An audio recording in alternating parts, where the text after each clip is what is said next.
Lok Sabha elections जैसे जैसे करीब आ रहे हैं, ईवीएम को बड़ा विलन बनाने में कांग्रेस काफी आगे आ रही है। इनफैक्ट राहुल गांधी लगातार ये कह रहे हैं कि बैलेट पेपर पे इलेक्शन होना चाहिए, और अब छत्तीसगढ़ के पूर्व मुख्यमंत्री भूपेश बघेल ने भी ये चीज कह दी। और वो जब पाटन में अपने कार्यकर्ताओं और लोगों से बात कर रहे थे, तब उन्होंने ये डिमांड रख दी कि अगर 384 से ज्यादा कैंडिडेट एक लोकसभा कॉन्स्टिट्यूएंसी से लड़ते हैं तो बैलेट पेपर पे अपने आप वहां की वोटिंग हो जाती है। अब इसी चीज का गणित हम समझने आए हैं, और गणित समझने के लिए आज हमारे राउंडअप पे वापस सुनील जी यहां पर हाजिर हुए हैं।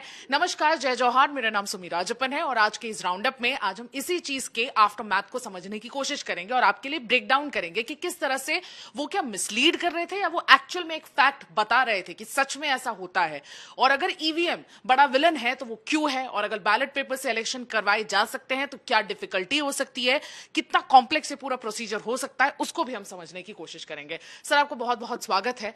आपने मुझे अभी बताया कि कांग्रेस के अलावा भी बहुत सारे पॉलिटिकल पार्टीज है जिन्होंने ईवीएम पे ट्रस्ट नहीं किया और कहा कि ईवीएम बहुत बड़ा विलन है और ईवीएम को हैक किया जा सकता है, इसीलिए जिसमें बीजेपी भी थी। जी, इस पे ये बहुत इंटरेस्टिंग पॉइंट आपने रेस किया था, तो इस पे तो हम आएंगे ही अलग से। लेकिन भूपेश बघेल कह रहे हैं, पहले तो उनके ये जो उन्होंने पाटन में कहते हुए नजर आए कि अगर 384 कैंडिडेट्स एक लोकसभा कॉन्स्टिट्यूएंसी से लड़ते हैं तो जाहिर सी बात है बैलेट पेपर पे होंगे इलेक्शन उस पर्टिकुलर कॉन्स्टिट्यूएंसी पे, और अगर बैलेट पेपर पे होता है तो कांग्रेस बहुत ऐसा उम्मीद जता रही है कि बैलेट पेपर पे तो वो जीत जाएंगे, क्योंकि ईवीएम को तो अब तक बीजेपी हैक करती हुई आई है, ऐसा कांग्रेस का मानना है। ये लॉजिक पहले मुझे समझाइए कि किस तरह से ऐसा हो सकता है, या क्या वो मिसलीड कर रहे थे या ये एक्चुअली एक फैक्ट है? नहीं, जो भूपेश बघेल ने कहा है वो बिल्कुल फैक्चुअल बात कही है। हाँ। हालांकि मैं ये नहीं जानता कि भूपेश बघेल ने जो कहा है तो उसमें उनकी पार्टी की कोई अनुमति, सहमति कुछ भी है या नहीं है, क्योंकि कांग्रेस पार्टी के किसी और लीडर ने किसी और जगह बतौर एक्सपेरिमेंट भी ऐसा करने की बात कही हो, ये कम से कम मेरे पढ़ने में नहीं आया है।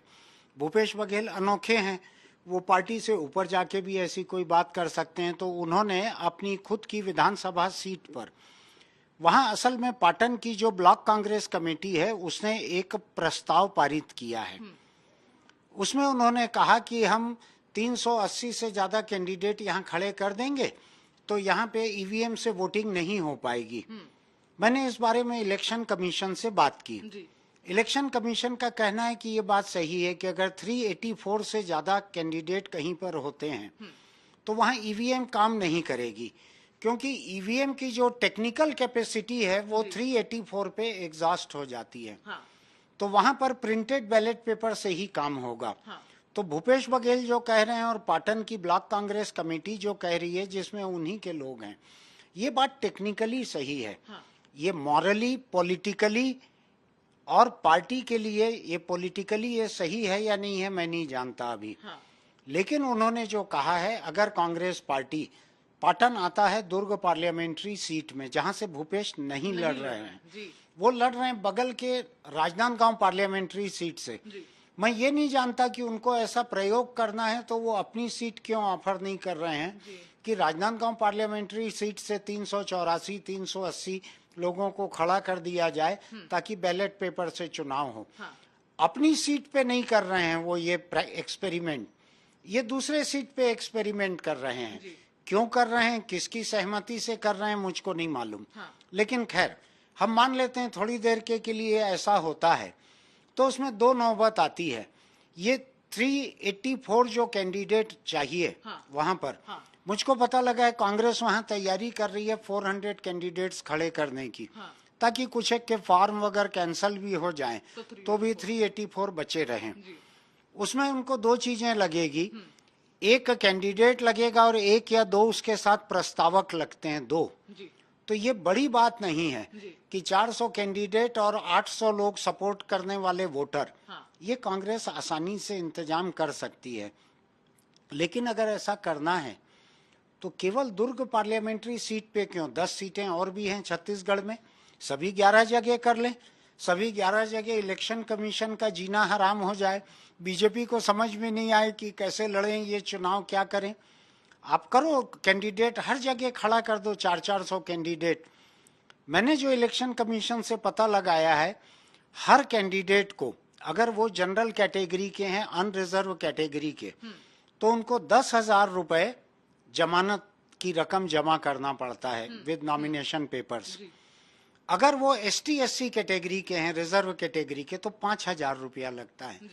तो हम मान लेते हैं कि कांग्रेस इतनी बड़ी पार्टी है कि किसी भी पार्लियामेंट्री सीट से वो 5,000 भरने लायक ST/SC कैंडिडेट ढूंढ सकती है, 400, या जनरल कैटेगरी के रहेंगे, अनरिजर्व कैटेगरी, तो 10,000 जमा करने लायक कांग्रेस पार्टी है। हाँ।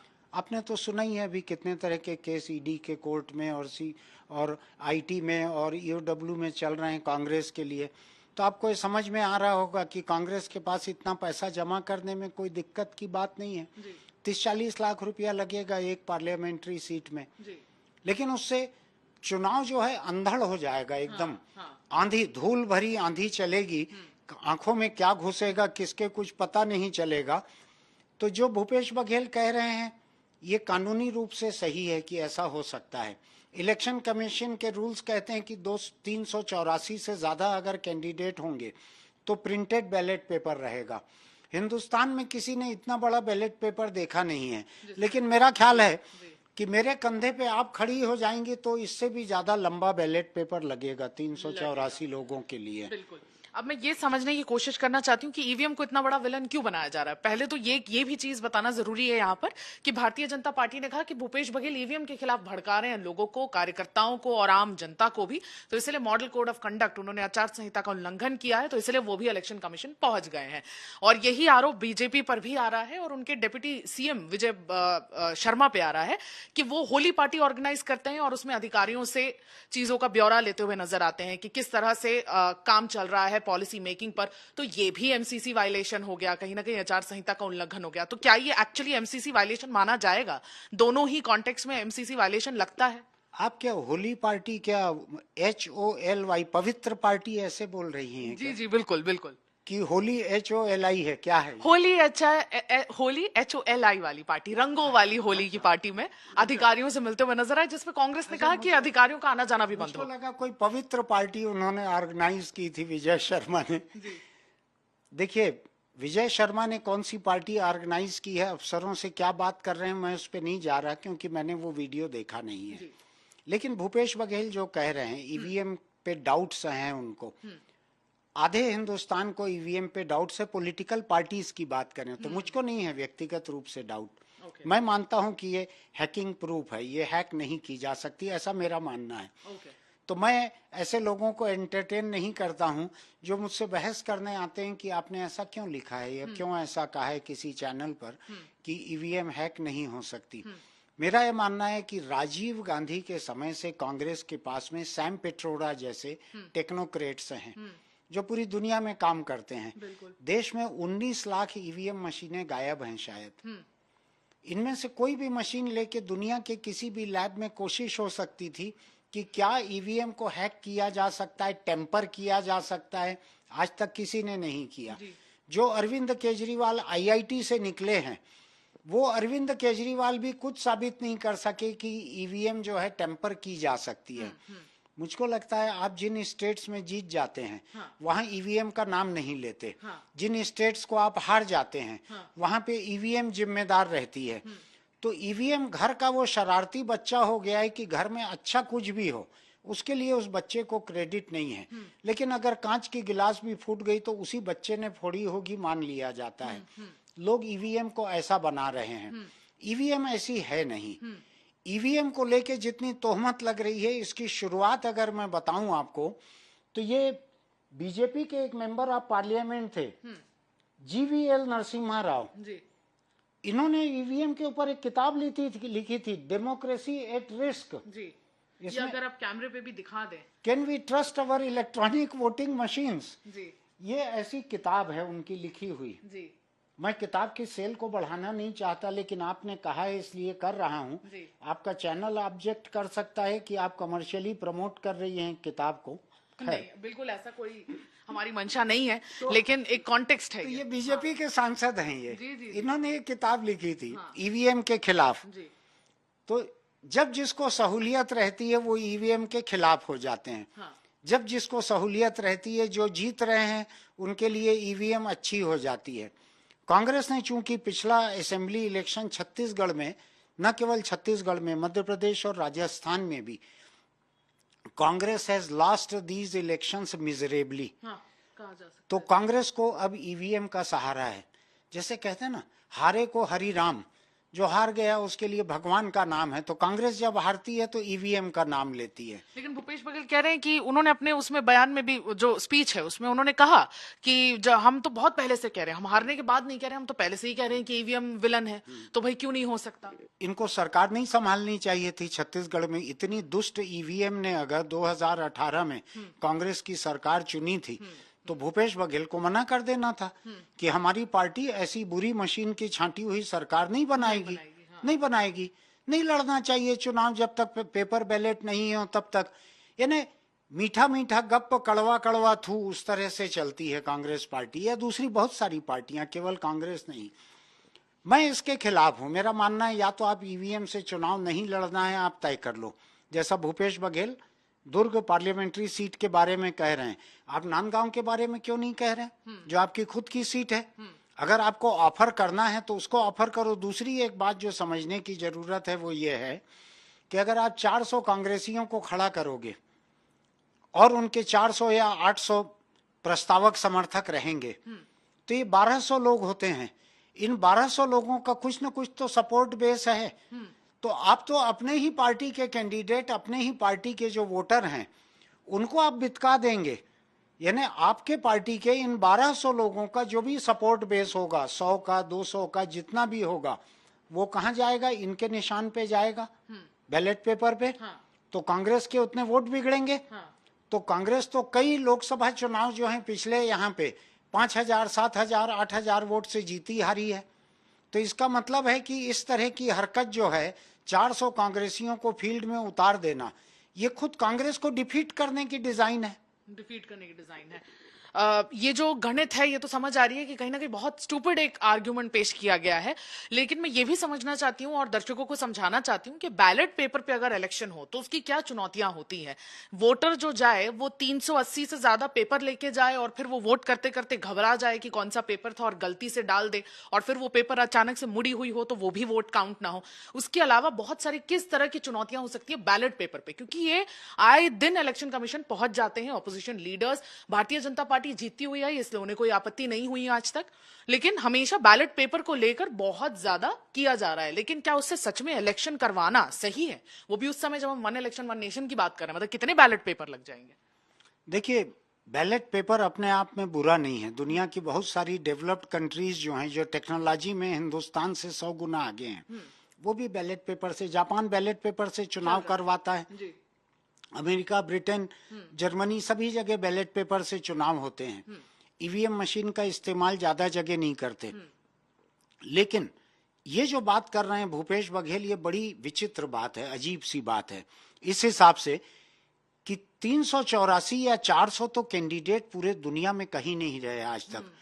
उनको इलेक्शन कमीशन के जो रिजल्ट निकलेंगे उसमें विनर के रूप में जगह मिले न मिले, Guinness book of world record में जगह मिलने जा रही है इनको, अगर ऐसा सच में करते हैं तो, कि 400 कैंडिडेट। दुनिया की कोई भी इलेक्शन टेक्नोलॉजी जो है वो ऐसी डिजाइन नहीं हुई है कि 400 कैंडिडेट एक एक सीट में रहें। लोग मान के चलते हैं कि लोगों में कुछ बेसिक समझदारी भी होगी। लोग अकल को बेच खाएंगे इस हद तक कि नमूने के रूप में 400 कैंडिडेट खड़ा कर दें। ये पैसा आएगा कहाँ से? आपको मालूम है पूरे के पूरे जंगल जो हैं रात भर रोते रहे उस दिन जिस दिन भूपेश बघेल का बयान आया। बिना बारिश के जमीन भीग गई थी, पूरे पेड़ रो रहे थे कि सब कट जाएंगे हम कागज बनाने के लिए।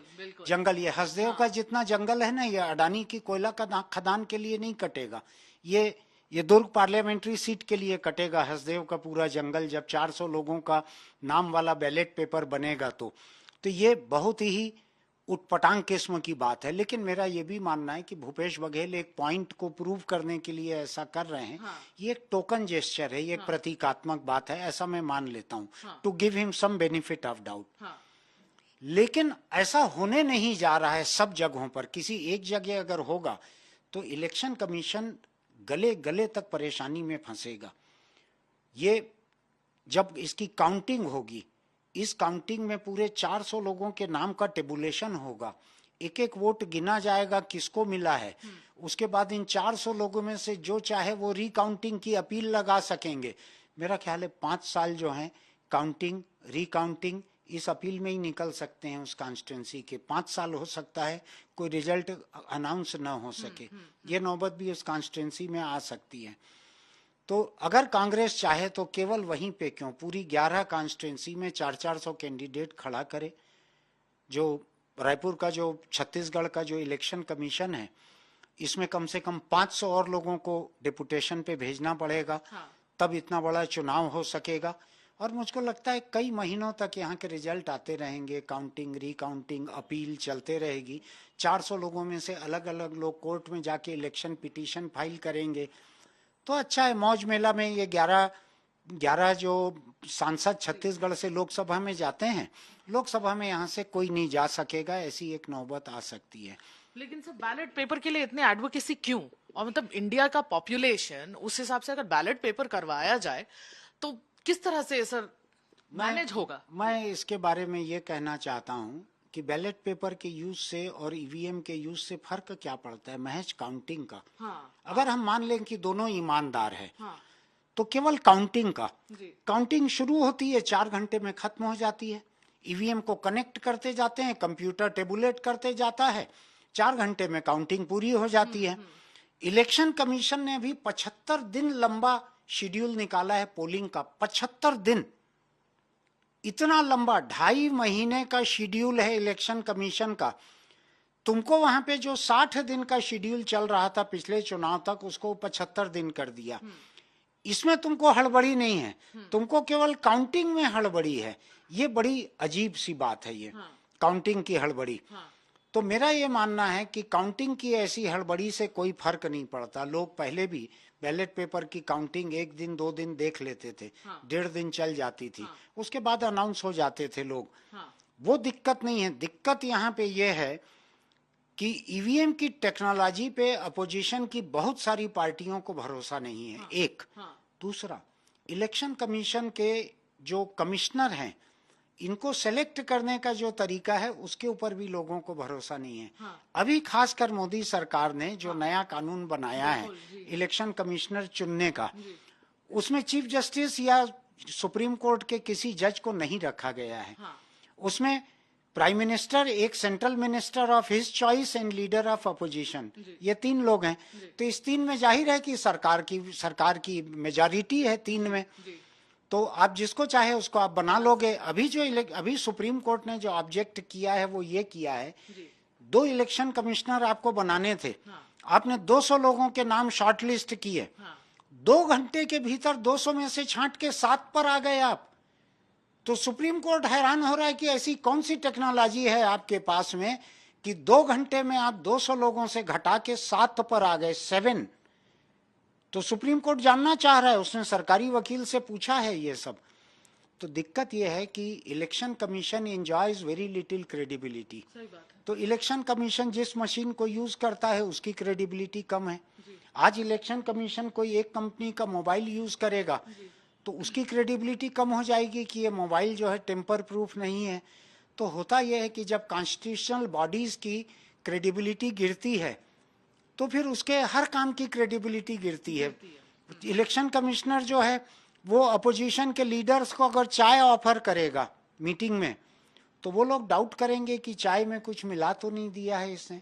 क्रेडिबिलिटी गिरने का ये मतलब होता है। हिंदुस्तान में कॉन्स्टिट्यूशनल बॉडीज की जो क्रेडिबिलिटी गिरी है उसकी वजह से भी लोगों को न इलेक्शन कमीशन पे भरोसा है न ईवीएम पे भरोसा है। बिल्कुल। तो इसीलिए जो प्रॉब्लम है ईवीएम के साथ नहीं है, कहीं ना कहीं उस क्रेडिबिलिटी के साथ है जो दिन ब दिन डिटीरियोरेट होती चली जा रही है।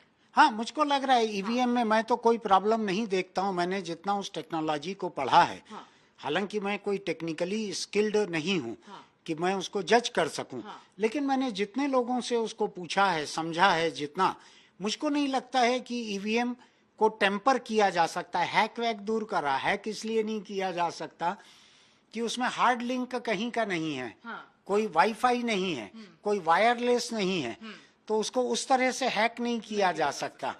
ठीक है। दूसरी बात, उसको टेम्पर किया जा सकता है कि नहीं, छेड़खानी की जा सकती है कि नहीं, वो भी मुझको नहीं लगता है। मुझको लगता है हिंदुस्तान में अलग अलग पॉलिटिकल पार्टी की अलग अलग स्टेट गवर्नमेंट है। हाँ। स्टेट गवर्नमेंट के ताला चाबी में ईवीएम रहती है। हर किसी के पास एक दो ईवीएम चोरी करने का मौका है। किसी की नैतिकता इतनी नहीं है कि छोटी सी चोरी से रोके उसको।